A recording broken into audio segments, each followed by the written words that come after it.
All right, Ian. Yes. My Ian. Switch 2. Switch 2. Came out over the weekend on Thursday. I was traveling to Pasadena for SoCal Gaming Expo. So I didn't have a chance to interact with people that had it besides our pal Alex Fasciani, who was at my booth with me, or interact with a lot of the media that were like first reviews, first impressions. So I want to get your thoughts on what the general feel was. We're only 4 days into this console, 5 days into this console existing so far.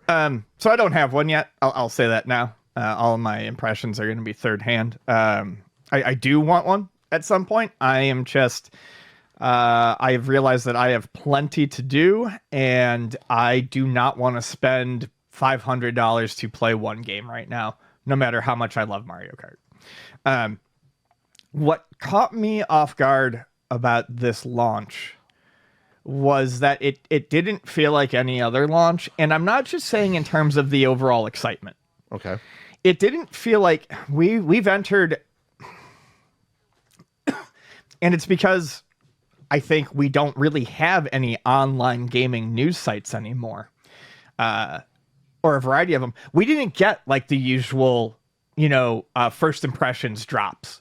We didn't get like a lot of the early reviews. We didn't get like 2 weeks beforehand. No, I mean like on the day of. Oh, the day of. Like you just didn't see any websites rolling out like coverage. IGN didn't have something like that. Let me see. The coverage, the overall coverage of the launch felt muted. Going around my Blue Sky, on break at work and looking for information on it, there just wasn't a lot. And I follow largely video game people. IGN did a review in progress, it seems. They did do that. I'm just saying, it was not nearly as big as it was before. When the Switch came out, there was all sorts of stuff. Yeah, when the Switch came out, we still had like 5 or 6 different news sites, and now we have like 1 or 2. Right, so we have Eurogamer, IGN are the main ones. Verge covers stuff.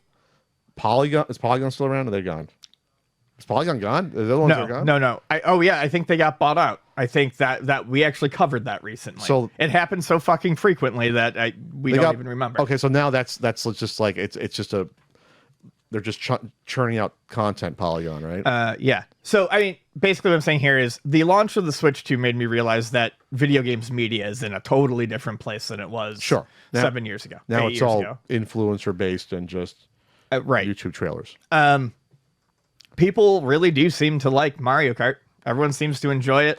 But I noticed that, many people, I'd say 3 or 4 people that I followed did say that they got the Switch 2 because they could at the time. They didn't know if they'd be able to later necessarily. Or, one of them was really excited. And they all said that, hey, this is something I'm going to want in the future anyways, but it feels real barren right now. Like there was some early adopters remorse from, everyone felt excited, and then you get it, and you really do realize that it's all stuff you can either play elsewhere, has been out for a while, or it's Mario Kart. Unless this is one of the things Alex liked. He was playing a GameCube game because they held that GameCube game on the Switch, and I was trying to tell him that. I mean, I did tell him they obviously held back GameCube games from the Switch because they want another reason to buy the Switch too. So that's why. Well, yeah, Arcade Archives isn't. I don't believe they started a Switch 2, like Arcade Archives 2, for the Switch, and one of the first game they put out on it is Ridge Racer, and you can't get that on the Switch, and it's like bullshit, fuckers. Like Ridge Racer runs on the Switch. Yes. The Switch 2 can. The Switch can run GameCube games. Right. Oh yeah, it can run GameCube games. The Dolphin emulator is actually damn good for running all Wii and GameCube games. So they use that or an offshoot of it. There's no problem with that. So that's not it. They just need another reason for you to upgrade right now. Mm-hmm. And the problem is, this is what I think is going to happen. We brought up the fact that this might be like the 3DS, where for the first year it's overpriced. There's no games for it. They're desperate. They lower the price. They give you freebies. I don't know it'll be that bad for them, but I do see this being I do see this being a system for Nintendo that will do fine, but it's going to have a rough first year. It'll do fine, but and they revealed that there might have been 3 million sold at launch, which would have been a record, but that might only because they made enough. Like the other consoles, they didn't necessarily make enough, and they prepared a better infrastructure to get these out on the Switch 2. What's that? I have to say this because this is fucking weird. I'm sorry. I'm talking about that Ridge Racer, right? Yeah. Okay, so Arcade Archives 2 Ridge Racer. Arcade Archives 2 Ridge Racer does not have a Switch version. However, there was released Arcade Archives Ridge Racer. So the same thing, right? Please be careful to not purchase two. There is no compatibility between this product and the save data or additional content of the other one. So they made two versions that are not compatible instead of just continuing the fucking Arcade Archive. See, I don't get that. How many games are in one of the archive series? Like, how many do you get? Oh, no, you buy them one at a time. Oh, you buy them one at a time. Yeah, and it's a great series. It's an absolutely phenomenal series. They've been putting out weird random shit for like $6 every week, every single week. A couple years ago. Yeah, they're great. I love them. It's just this is a really odd way to do it. Okay, but okay. So I was looking at one review of Mario Kart. Let's see, where was it from? Was it from Eurogamer? Just want to make sure I have it right. No, it was Game Informer. Game Informer did a Mario Kart review. Who did this review? Let me credit them. Matt Miller. This was released on June 10th. Subtitle, Rome If You Want To. I like that. Rome If You Want To. Saying what we all kind of figured. It's like, yeah, the racing's really good. It's really polished. It's Nintendo, Nintendo at its best. But the open world stuff is sort of, And they've had a decade to work on this game. I mean, they added new stuff to Mario Kart 8 Deluxe, and they did update it with new tracks, but like, it's been 10 years since a truly new Mario Kart. So the racing better be fucking good. I was going to say, the racing is never bad in a Mario Kart game, right? Like, that's why I may not like gimmicks attached with certain ones. Yeah, I don't like Double Dash, but the racing's fine. The racing's fine, yeah. Yeah, I remember having a blast playing the GBA and the DS versions are great. Like, they're all fun. They all play. The gameplay is perfect. Mario Kart 8, the gameplay is perfect. I called it a perfect game, and I still stand by that. And I haven't even played a lot of the DLC, and I think it's a perfect game. So that said, that was my fear. Is like, well, you do a sequel, what are you going to do? This doesn't kill the game because you still have the racing, but it sort of like takes the patina off, the shine a little bit when you add on stuff that doesn't feel like it belongs. And I'm not saying that's bad to get all the extra stuff here versus not having it, but it literally seems like it's just filler for the sake of it. Sure. A lot of emptiness. You go around, you can earn your stickers and stuff and doing these side quests. But other than that, if it wasn't in the game, no one would have said a thing. Right. No one would have complained if there wasn't an open world portion. That's my point. What I like about this release, though, is it allows Nintendo to have a gimmick that the game does not live or die by. Sure. It's extraneous. It's a definition of extraneous. Yeah. Once you unlock all this stuff and this game becomes an online game like it always is at this point, that none of that matters because as long as the racing is unfucked with. Yeah. So good production values. There's a lot of stuff on the tracks you can do. There's like, obviously there's always like alternate paths and weird like ways to transport around, like, like the anti-grav stuff in Mario Kart 8, things like that. So that's fine.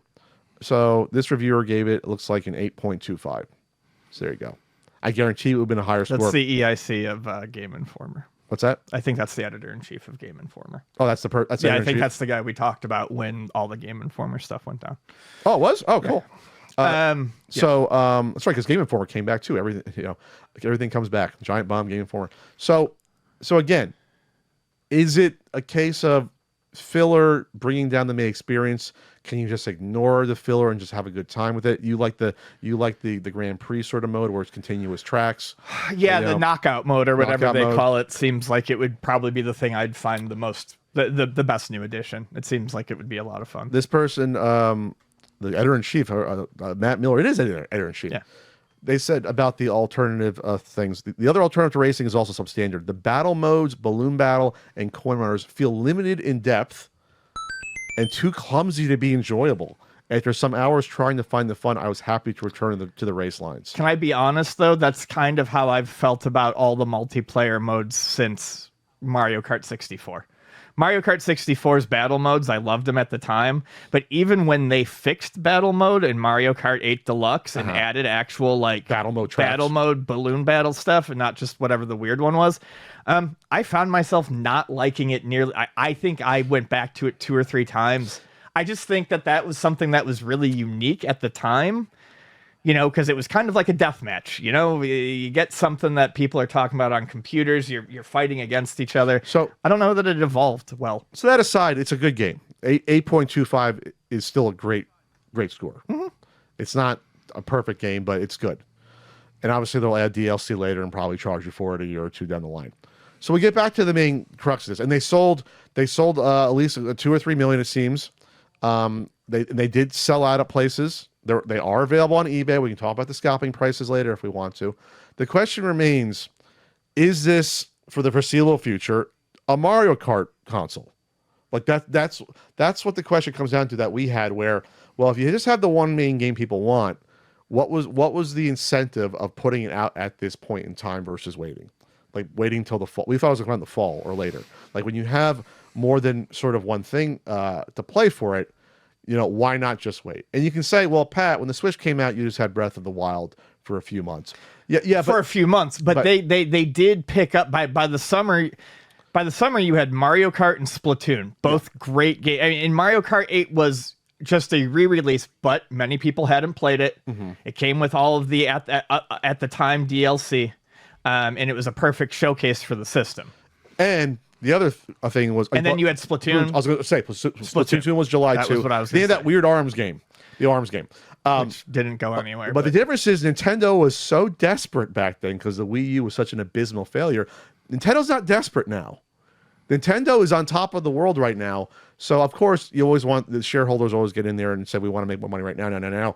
But in terms of longevity, there was no advantage, especially with all the tariff bullshit and things like that. That they, of course, they had no control directly, but they knew were coming. There wasn't an advantage in my mind of putting it out now versus we're having a rollout with like 3 or 4 heavy hitters. Well, I think the reason why they probably did it earlier, and I'm not saying this makes sense to me, but I think the reason they did it earlier is the same reason they put out that non-trailer in January. Mm-hmm. People are expecting it. The Switch has had an extremely long shelf life by modern standards, and I think they honestly started to maybe worry a little bit that if they didn't put something else out, they were going to get dropped from modern gaming conversations.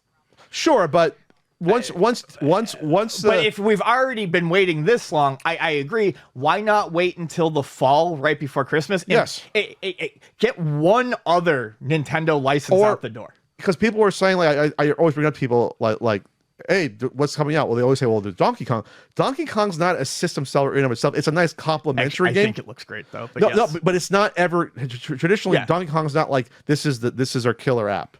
But it's a complementary title that if you pair that with Mario Kart and say some other nice third-party game, we have 3 solid games out the door that you're going to buy at least 2 out of 3. You know what I mean? Like we're not getting that with this console for Nintendo. Usually you get like, okay, you have your main game and you get another cool game. Now you don't have that. So that's why I'm just sort of surprised where they just didn't wait. Like hell, even they waited till Donkey Kong came out. And you have Donkey Kong and you have Mario Kart. When is that supposed to come out? Is that July? Donkey Kong. So that's something like I couldn't wait 6 more weeks. Donkey Kong release date. Let's see what we got on that. July 17th. Okay, I mean that's not that bad.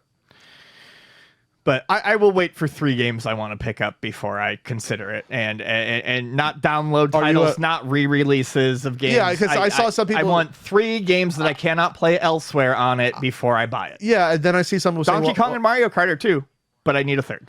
Because I see some people excited about.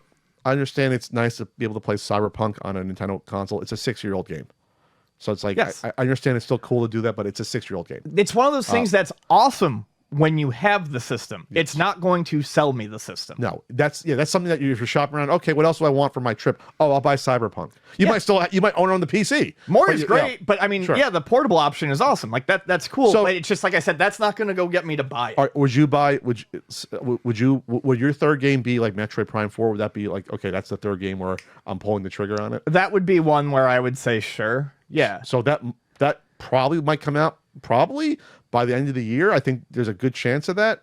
I maybe I would maybe buy it by the end of the year if those 3 games were out, but I've already kind of said in my head this is something I might pick up next year before we move and we do the road trip. You know, Sure. that would be an excuse for me to grab it. Again, this is not $300.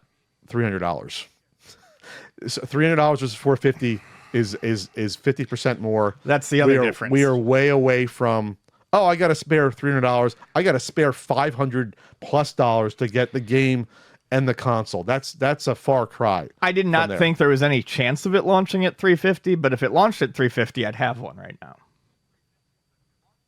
I talked to someone. This is what you call qualitative research in the biz. The person I checked into the hotel where I shipped my books to for SoCal, very nice fellow. He was probably, God, he looked so young. I'm an old man. He was probably 26, 27 years old. And he didn't know there was a gaming convention in town. So I said, oh, there's a gaming convention there. I said, oh, you thinking about getting the Switch 2? He said, no, not right now. I said, I have a Switch, and the Switch 2 is just too expensive. Yeah. That's exactly what he said. And I said to him, well, would you wait to see what happens? It's like, yeah, right now. He basically said, like, right now, I don't see a reason to buy it. Again, that's one person, but like someone that owns a Switch. No, but that seems to be the general consensus is that there's no reason to buy one right now. Even from people who have bought one right now and are enjoying it, there's still no reason to buy one right now. Yeah, and I think, and it's not trying to poo-poo. I don't want to be the person that wants to rain on people's parade. If you got the Switch 2 and you're having fun, that's great. I'm just looking I'm happy for you. In a world with infinite money, I would have one now too. I'm just looking at it from an overhead perspective. This launch versus the Switch is very different. This is a quiet Nintendo like launch. Well, it's different from that. That's what I was saying at the beginning. It's different from any other launch I've seen, and I think part of it has to do with media not being around to hype things up the way that they used to. Yes. So the other question is, well, how much of these sold versus getting scalped? Well, there is like over 9. There's almost 10,000 results. Oh, there's over 10,000 results when I switched to, when I searched for Switch 2 console on eBay. There's 10,000 results of listings. So the scalpers do get in there, unfortunately, and do it. I was looking at over the weekend, and it's going to take, when you look at the scalp prices of things, which does kind of show you what demand truly is, how much more money you're willing to pay Ian versus retail. Well, right now, I'm usually willing to pay. It depends on what it is. I'm just telling you, we're 5 days in, and I can get it with free shipping for $600. Buy it now. So this is how we do our scalper math, and we see what is the mood of the scalper, what is the least amount of money they're willing to take versus the risk. When I see it within a week at $600, got to do some pat math on this. We do this math, but how much money are these scalpers making? So okay, let's just see what the cost was. I'll cut the difference. I don't know if they bought the console in a sales tax state or not. We'll just say it's 4% sales tax on $450. So let's just do some pat math on this. We'll just say the cost to this buyer. We're not going to talk about opportunity cost, waiting in line, blah blah blah. 450 times 1.04. Let's say 450 times 1.04. We'll just say this costs $475 to them, right? They're willing to let this go with free shipping for $600. So say they're making $100 profit. It's going to be less than that. Well, because of eBay, right? Okay. eBay fees? eBay fees, right? So we'll just say, I'll be generous, PayPal and eBay fees. I'm going to say it's like 16%. It might be a little more. I'll say 15%. I was going to say 15. To be fair. So, you're down to $510. Well, assume probably $20 shipping. That's what that's why I jumped from. But you have to start with how much you take in eBay. Yeah. eBay's going to make about $80 to $90 plus PayPal. Yep. I'll be generous, and I'll say 520. You're at. It's going to cost you $20 to ship this due to the weight. You're down to $500. That is in your pocket now. And how much did I say? Like $475? Yeah.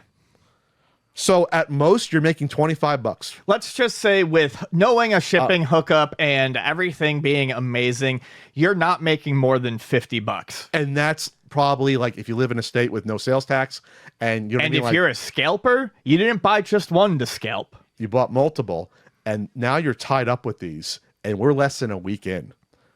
Because when I was at the convention 2 days ago, I checked, I didn't see 600 or best offer. I did see a couple of. Here's one with only 9 bids, 43 minutes left. It's at 585. That'll probably get to a little over 600 before they realize, oh, I could have done the $600 or best offer. Now that is an open box one. Does say open box, but I see a brand new or best offer for $640, and this is definitely not like the Wii where you couldn't find one for like several months and had to go online. Yeah, no, a lot of these scumbags are going to be fucking eating their hat. New in box, $610 or best offer. This one has less than a day left. Only 5 bids, $425, ready to ship. Give this 2 or 3 weeks. That'll really tell you the demands when we see what these are going to go. Well, especially when, Ian, they're going to have their whatever the 30-day limit is to return them. They might get desperate at that point for, well, how much money am I going to make versus I'm just returning this. Now I just wasted my time. So give this like next month on the podcast. I want to see what these sell for in the secondary market. I'm actually very interested. I'm not saying I'm gonna be right or wrong on it, but right now it's not trending good. It's not trending well for like high demand versus there's enough on the market to satisfy demand. That's what I'm gonna say at this point. There's enough. There was, and there was a lot of talk in the lead up that Nintendo was going out of their way to try to release enough to meet demand. That's why when they say they sold out, well, how many of those were scalpers and opportunists? Right. Like what percentage was that? Was it 10%? Was it 15%? Was it 20%? It wasn't nothing. And like I said, there's like 10,000 plus right now on eBay. Like they're all over the place. So at some point, these scalpers got to move these. They can't have all their money tied up. They got to pay off the fucking credit card bills. How many people are buying these and they don't pay off all their credit card bills, the same month? Now you got to pay interest. You know what I mean? Like I didn't think about that aspect of it. They have to move these. Yeah. At some point. Oh no, they can't just sit around. Yeah. And their margins are already way too thin. This one has 1 bid and it's at only $400 open bid. So like I said, well, that's the other problem with having all of these online is if you leave anything up with open bid, like there's too many up there with open bid and there's not enough demand. These are going to start selling for fucking retail price. Yeah, you can just put in snipes at the retail or barely above for all of them. And then they're going to be out $25 plus tax. Yeah, it's so like I said, I'm not saying this is an indicator for the grand scheme of things, but I think it's an indicator for right now that this demand has been met by what Nintendo's put out. If I put on sold listings here, all right, $615 with free shipping, $610 with free shipping, $610. A crazy one, the bundle for $700 with the Mario Kart World. The bundles looks like they're about $700. This is a bundle for $650. And then Alex had a good point about this. I brought it up. Well, if it's $150 more, he said that might be some people just with the money that they don't want to go out to the store. No, that's what I said to you. Oh, you told me that? Yeah, that's what we were talking about last night. Because you were like, what? You think that some people are just lazy? And I was like, yes, absolutely. Because of what I was saying to you was, I think for some people it's laziness. They don't have to go. There are people with enough money where an extra $100 on a console is not going to matter to them if it means it gets shipped directly to their door.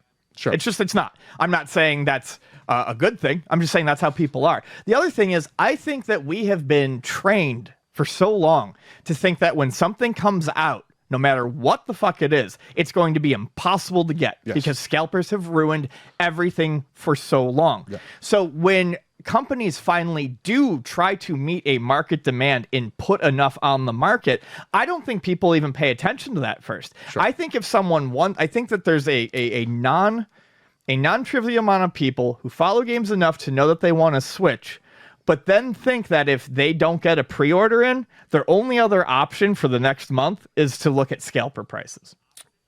Sure. This is not an indication. It's just one listing. I found an open box Switch 2 that sold for $470. So that's wild. That's literally like they opened it up, turned it on or whatever, and now lost $50 to $70. Well, no, well, you're right. They did lose money because they probably would have been better off trading it in, to GameStop for credit. So my point is this: give it 2 to 3 weeks or a month. Next podcast, I want to see, because if I can easily buy one right now for $600, that tells me that that's still 5 days after launch. That's still a $150 premium, but that means the scalper knows that I have to sell this now. This profit is so low. It's not that it's not it's not that it's not a small amount of money more. It's that when you it's a smaller upcharge than we usually see with things that are hard to get. Mm-hmm. And when you do the math, you realize that this will be the worst it's going to be.